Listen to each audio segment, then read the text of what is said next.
guys, I'm back with another video, and today, as you can see by the title of the video, I'm going to be speaking about my skin condition.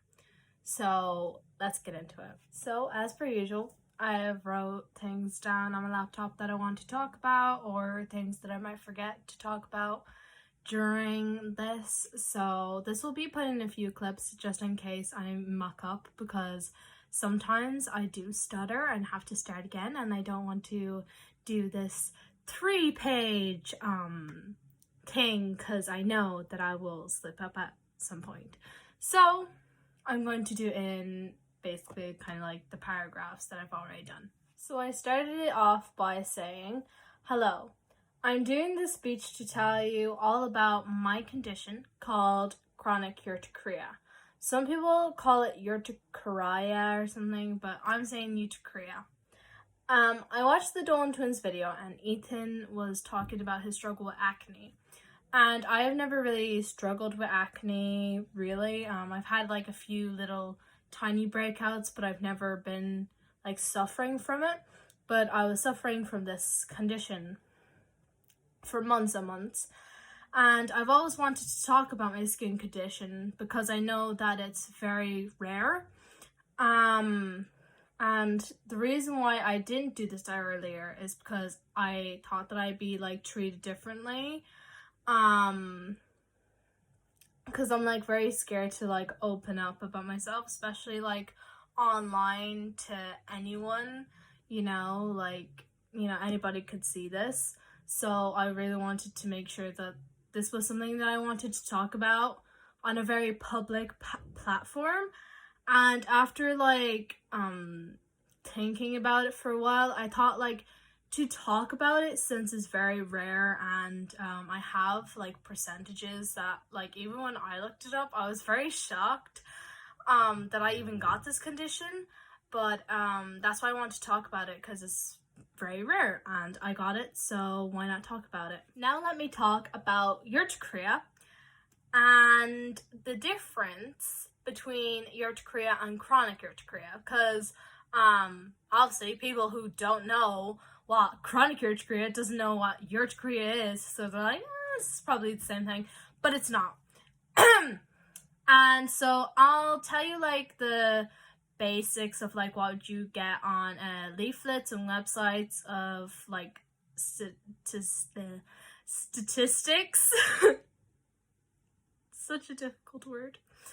So, first of all, what is urticaria? So urticaria is the medical term for hives. This is a raised, lumpy, bumpy red skin rash, and most people get itching from it. So what's the difference between urticaria and chronic urticaria? So the traditional definition for chronic urticaria is when symptoms occur daily or almost daily for more than 6 weeks. Sometimes the symptoms can occur in more of an episodic nature, with intervals of weeks or months between the episodes. So for me, chronic urticaria is a burning sensation on your body 24/7, and it hurts to do anything. And I'll be talking about the symptoms later, actually afterwards this. But and you get a harsh rash that turns out in hives, and you are very itchy. Mine started in August 2019, and I haven't had a severe episode since May. I've had mini episodes. Right now I'm having one behind my ears.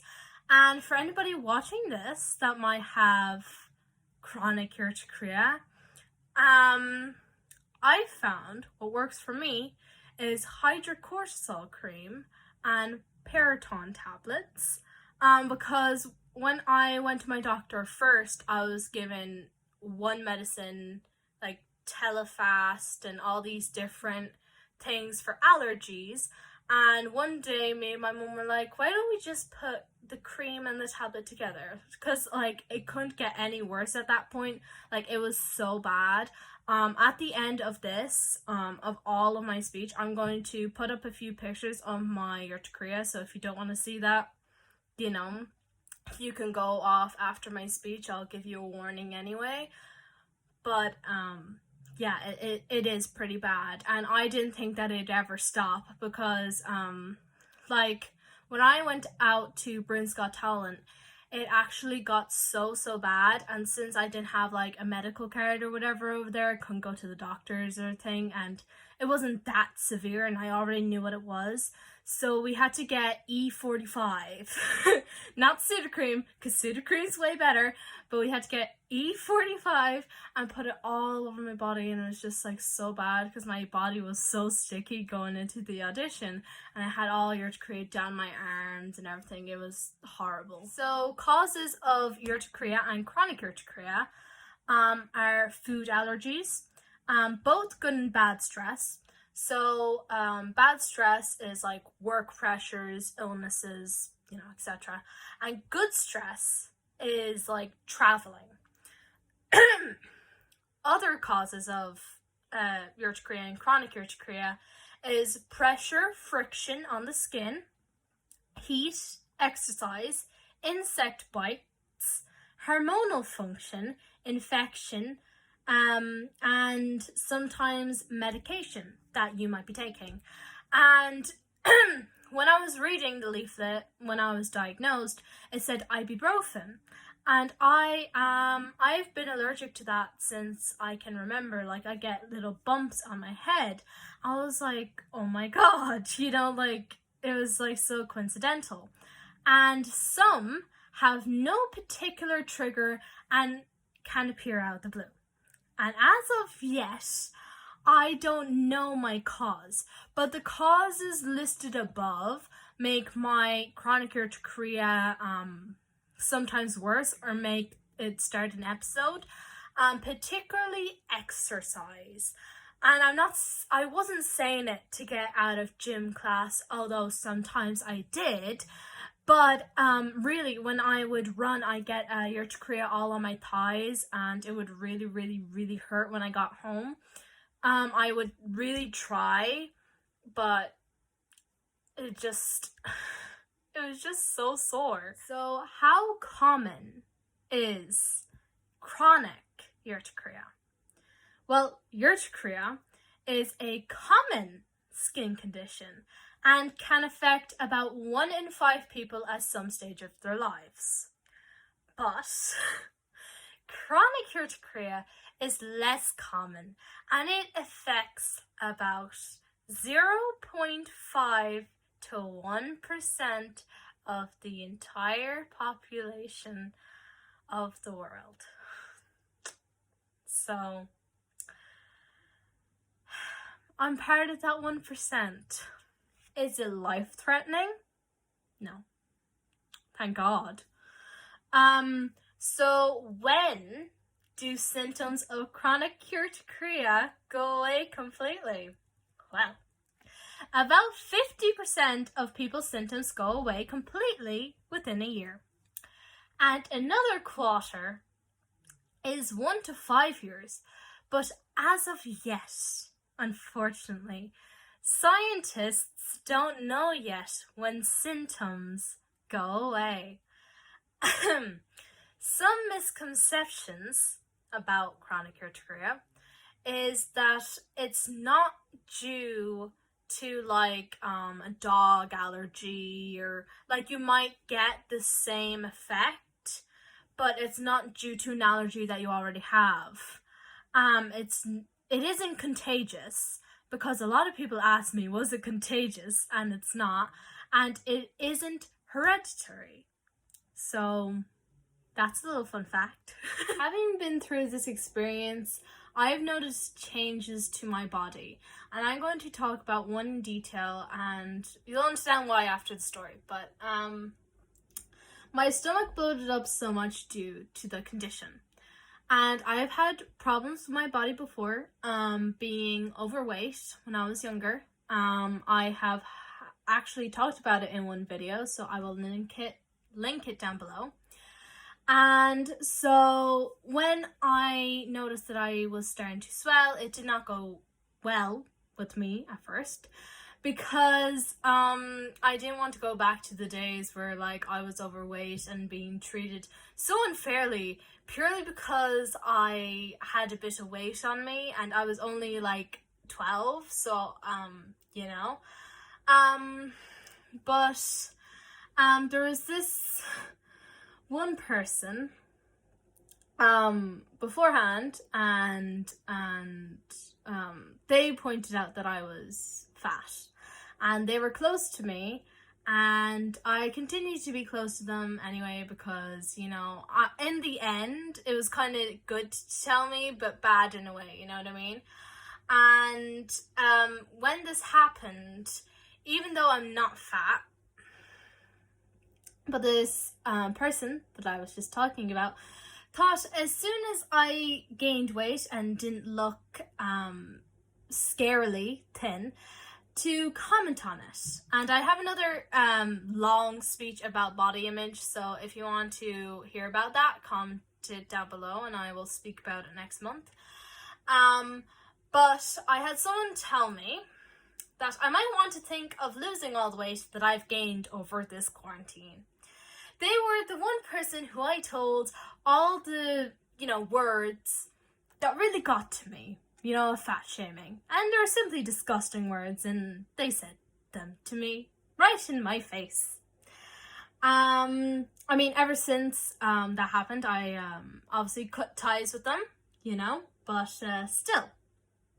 I simply said to them to not be with the toxic mindset that some society has about being this model thin person that you could see your ribs, and, you know, that's great for models, but it's not reality for most girls.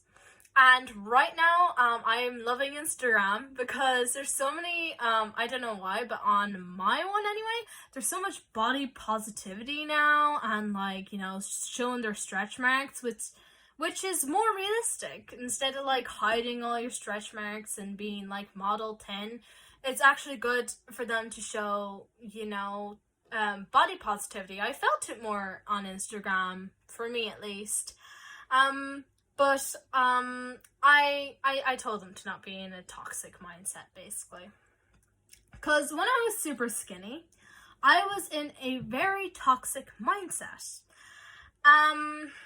Because I was constantly thinking of ways to lose weight, and I hate myself for that. I hate myself for that now, you know, because I wanted everybody to accept me, you know. I had a lot of anxiety and stress, and I wanted to look and to be everybody's friend and to look beautiful every second of the day. But, you know, my last year of primary school was actually really rough, and I think it really hit me when I was older.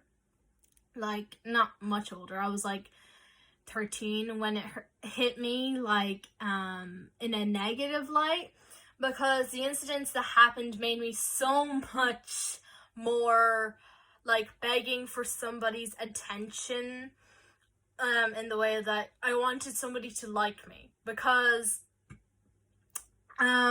basically, for some background, on the last day of school, a few girls that I thought were my friends told me that they were never my friends and that they just felt sorry for me. And because of this, I think for a while when I was younger, it really kind of affected my mental health, because, you know, like, being so young and being told that, like, you're not liked was really hard for me, you know? Especially when you're only 12 and people are like, oh yeah, we only felt sorry for you because, you know, you look a particular way and you're this particular race, which has nothing to do with me as a person, so I have no idea what they were on about, but it's their loss. But after discovering that I'm actually beautiful, no matter what anybody said, because they just want to push me down for them to feel better about themselves. And I have a lot more confidence now. I do, I take pictures of myself without filters now, and that's so weird for me because I used to always have a filter on my face, and I still do take pictures of me in filters. But I've noticed more and more over 2020 that the less filter photos I have, which I think is really good for me and confidence, because I'm not trying to cover up my face with a Snapchat filter. And I would love to rant about all the instances of all my changes, but I wanted to talk about this one very specific change because I thought,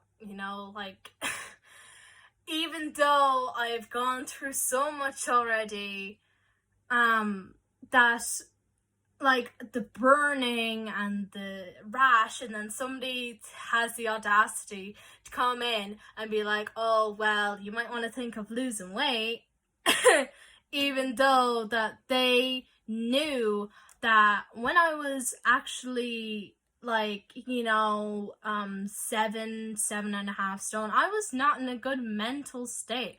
I was constantly thinking of ways to lose weight, and if you were a really close friend of mine and I told you that, that's how close you are, because I didn't tell many people that I was struggling with the way that I looked, even though that I now look back on those and was like, oh my god, I remember when I took that photo and I was like, oh my god, I need to lose more weight, and I nearly deleted it, but I kept it anyway for myself. And I look back on it now, I'm like, what the fuck was wrong with me?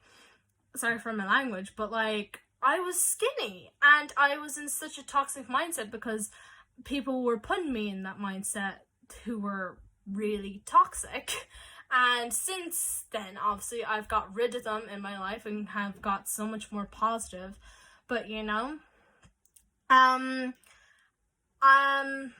hope I haven't talked too much. I hope I haven't ranted too much. But honestly, I'm just scratching the surface with fat shaming. And it is really, really, really wrong. Because that person knew what I was going through physically and mentally. And just to say to people, okay?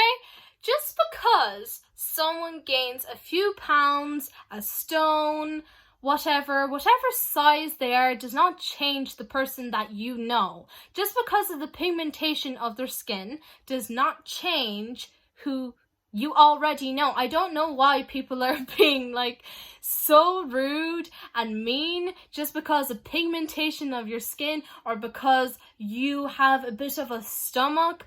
We're all human beings. We all have to have a bit of fat in us to survive. I literally just do not get those kind of people.